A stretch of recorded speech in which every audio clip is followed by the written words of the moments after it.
히스기야는 왕이 된 이후 아버지 아하스가 범한 죄를 청산하기 위해서 힘썼죠. 이것을 종교개혁이다 라고도 이야기할 수 있을 텐데, 하나님의 전을 성결하게 하였고 그 더러운 것들을 성소에서 없앴으며, 또 레위 사람들 중에서 제사장들을 세워 유월절을 지키기 위한 준비를 철저하게 했었습니다. 이러한 히스기야의 행동들은 유다가 하나님의 통치하심을 받아야 될 존재다, 하나님의 뜻에 순종하며 살아야 될 백성이다 라는 것을 상기시켜주는 행동이라고 할 수 있죠. 그러니까 하나님의 백성은 하나님의 말씀에 다스림을 받고 그 정체성에 합당한 삶을 살아야지 된다라는 것을 히스기야는 어쩌면 아버지 아하스의 그릇된 행태를 통해 직접 이렇게 경험했는지 모르겠습니다. 그래서 히스기야의 이러한 그 성결을 위한 개혁의 행동들을 하나님은 보시고 정직하게 행한 것이다 라고 평가를 한 것이죠. 그래서 히스기야는 이렇게 성전을 청결하게 하고 제사장들을 세웠으며, 이러한 일들의 결국으로 유월절을 지키려고 준비했었죠. 우리가 앞선 내용에서 보았듯이 히스기야가 이러한 일들을 통해서 유월절을 지키려 했는데, 30장 2절 3절에 보면 그 유월절을 지킴에 있어서 첫째 달에 지키지 못해요. 둘째 달에 지킵니다. 왜 둘째 달에 지키게 되었는가? 성결하게 한 제사장들이 부족했고, 또 모이라고 했던 백성들도 예루살렘에 제대로 다 모이지 못한 그 상황이었기 때문에 첫째 달에 지키지 못하고 둘째 달에 지키죠. 유월절을 지키기 위해서 히스기야가 보발꾼들에게 편지를 써서 온 이스라엘에 또 유다에 보냅니다. 와서 하나님을 섬겨 그의 진노에서 떠나라 라고 격려하죠. 이러한 하나님의 말씀, 히스기야를 통해서 주신 하나님의 말씀을 듣고 돌이켜 그 명령에 마음을 두고 준행하는 사람들이 있는가 하면, 반대로 조롱하고 비웃는 사람이 있었다. 30장 10절 11절에 이야기합니다. 하나님의 말씀에 대한 상반된 반응들을 보인 그러한 모습이 있죠. 여간 이러한 일들이 있음에도 이제 사람들이 예루살렘에 이르게 되고 또 유월절을 지킬 그러한 준비들이 되어져 갔던 것입니다. 이러한 과정들을 거쳐 둘째 달에 백성들이 무교절을 지키기 위해 예루살렘에 모이게 됩니다. 오늘 13절에 보니까 많이 모였다, 매우 큰 모임이었다 라고 이야기하죠. 이렇게 모인 무리들이 일어나 예루살렘에 있는 제단과 향단들을 모두 제거하여 기드론 시내에 던지고, 하나님이 기뻐하시지 아니하는 것들을 적극적으로 제거하는 그런 행태. 그러니까 유월절이라고 하는 자신들의 그 정체성을 드러내 보이기 위해서 정체성을 상실하게 하는 것들을 적극적으로 제거한 거죠. 히스기야의 행동, 그리고 예루살렘에 모인 무리들의 그 행동을 통해서 하나님께 유월절 절기를 지키기 위한 그러한 준비 작업들을 철저하게 해 나간 것입니다. 그렇게 하고 비로소 이제 유월절 절기가 지켜집니다. 오늘 15절에 보니까 둘째 달 14째 날에, 첫째 달이 아니죠. 한 달이 미뤄진 거예요. 둘째 달 14째 날에 유월절 양을 잡으니 제사장과 레위 사람들이 부끄러워하여 성결하게 하고 번제물을 가지고 여호와의 전에 이르렀다. 그러니까 성결함으로 인해서 이제 제사장들은 성결함으로 인해서 실질적인 유월절 제사를 집례하는 그런 일들을 하죠. 그래서 양을 잡고 이제 이러한 유월절 절기가 지켜집니다. 그런데 18절 말씀에 보면 에브라임과 므낫세와 이사갈과 스불론의 많은 무리는 자기들을 깨끗하게 하지 아니하고 유월절 양을 먹습니다.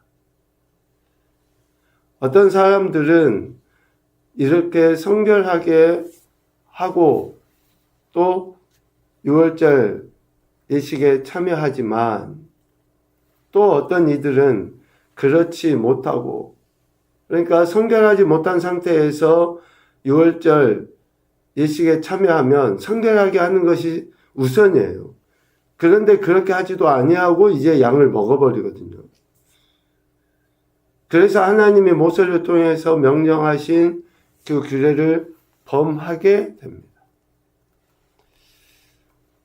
솔로몬 이후 유월절이 제대로 지켜지지 아니한 이 상황에서 날짜도 제대로 지키지 못했는데 준비한 사람들도, 즉 유월절 양을 먹어야 될 사람들도 제대로 준비가 되지 않은 거죠. 오랜 세월이 지나면서 하나님의 말씀이 지켜지지 아니할 때에 어쩌면 가장 기본적인 모습을 나타낸 것이다 라고 할 수 있을 것 같습니다. 우리가 매일 하나님의 말씀을 읽고 묵상하고 그 말씀을 지켜야 될 이유가 그거예요. 또 어쩌면 매주 수시로 우리가 예배 드려야 될 이유가 여기에 있습니다. 우리는 하루 이틀 아니면 몇 주 빠지고 그 다음에 해도 이전의 은혜가 똑같이, 이전에 하나님이 말씀하신 대로 똑같이 우리는 할 수 있을 것이라고 착각해요. 그런데 우리 인간의 속성은, 죄성을 갖고 있는 우리는 미안하지만 절대 그러지 못해요. 한 달 전에 받은 은혜로 우리는 그 한 달 이후의 은혜가 동일해서 똑같이 하나님 앞에 예배하고 찬양하고 영광 올려 드릴 것 같잖아요. 결코 그러지 못합니다.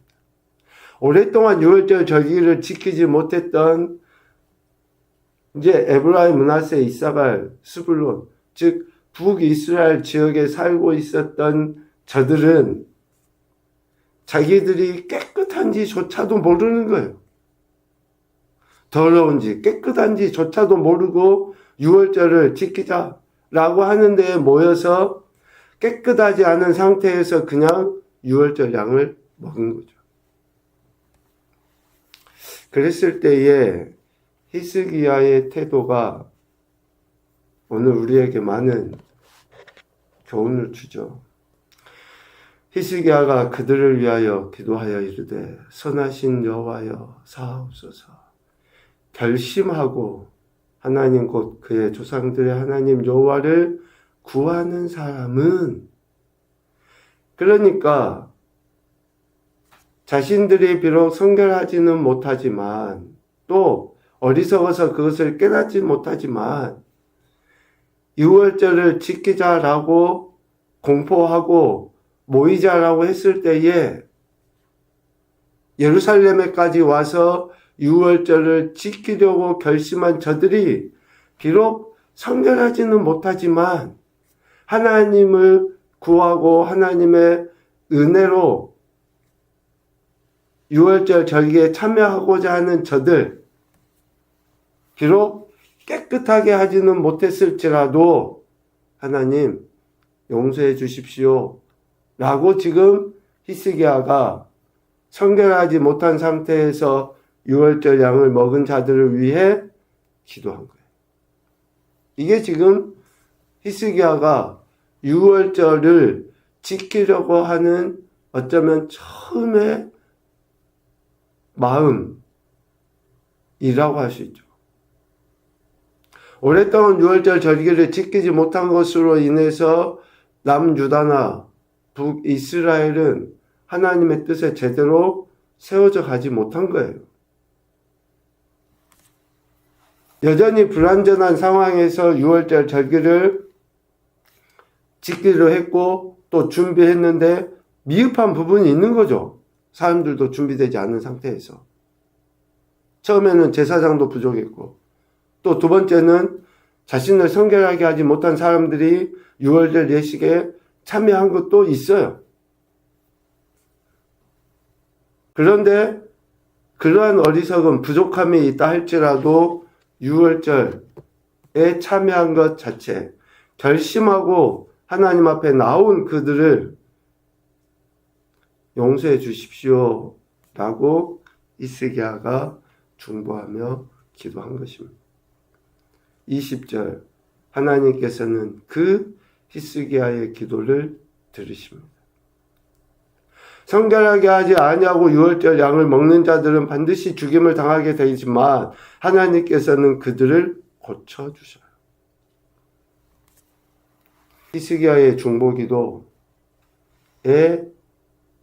응답도 있지만 하나님께서 유월절에 참여하고자 하는 결심하고 하나님께 나온 자들을 긍휼히 여기시는 그 하나님의 은혜로 저들을 고쳐주십니다.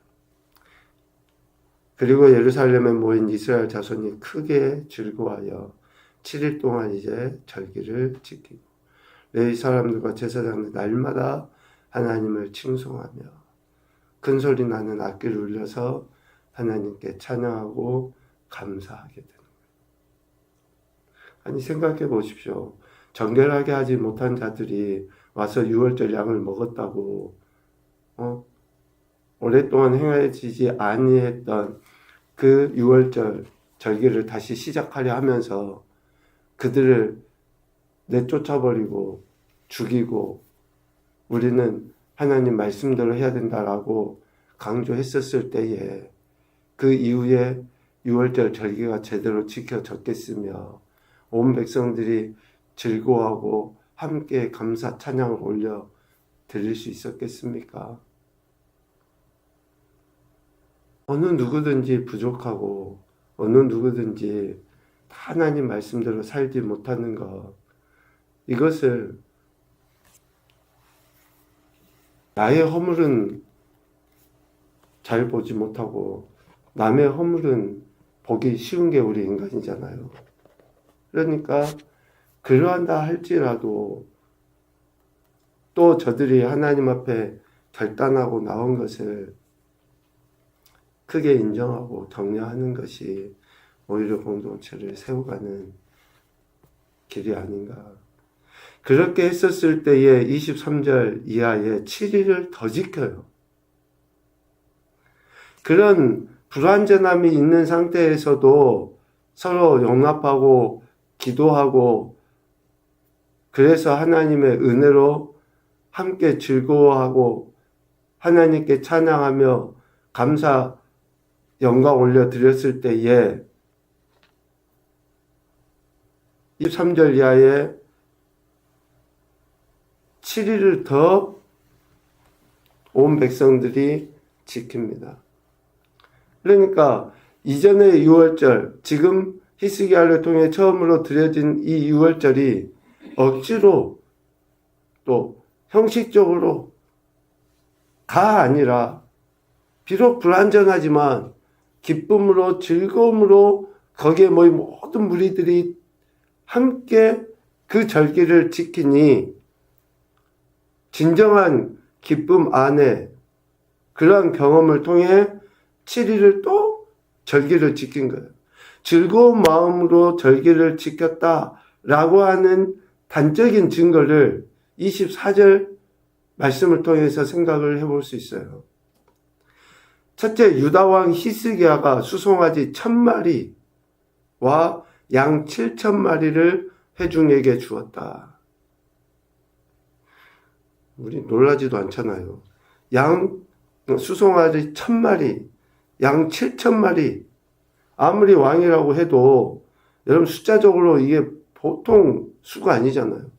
즐거움으로 자원함으로 드리지 않았으면 이미 일주일 드렸는데 또다시 일주일을 굳이 안 해도 되잖아요.